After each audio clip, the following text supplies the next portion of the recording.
je vous vois venir. Vous êtes déjà en train de vous dire, ce mec-là, celui-là, là, il s'apprête à nous asséner un c'était mieux avant des familles. Eh ben pas tout à fait. Pour le coup, je vais plutôt vous faire une citation du film Wasabi.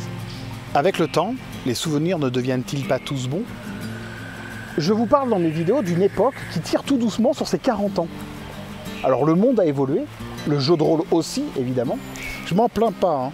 J'ai même eu très peur qu'il disparaisse à une époque. Les choses sont à la fois différentes et similaires.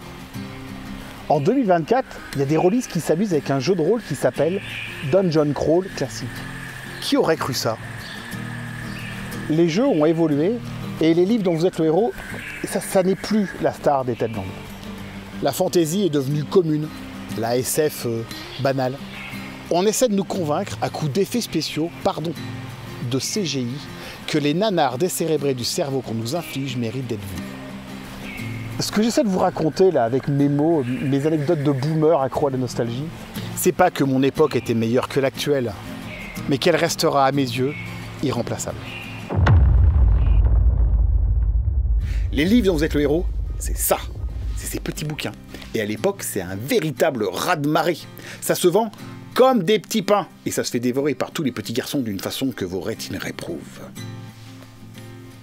Des millions d'exemplaires vont être vendus dans des librairies et non pas dans des magasins spécialisés, ce qui va donner une visibilité incroyable pour ce type de jeu, surtout issu de la fantasy et avec une telle interactivité. La collection qui a eu le plus de succès, c'est celle de Gallimard, et notamment les Défis Fantastiques. Alors, si le succès est nouveau, ce type d'ouvrage n'est pas nouveau, lui. Au point que les origines du livre-jeu sont contestables. Et contestées. Si bien que, en fonction de ce que vous considérez être un livre-jeu, eh ben, les origines, elles changent. Ouf. Un choix donc s'offre à vous.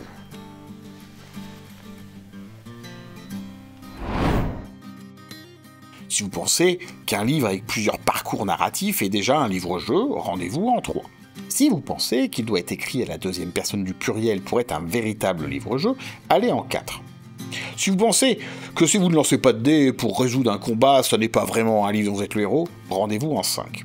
Et pour finir, si vous pensez que c'est Ken Saint-André qui a révolutionné le monde ludique de ses petites mains potelées, prenez 2 Xanax et rendez-vous en 6.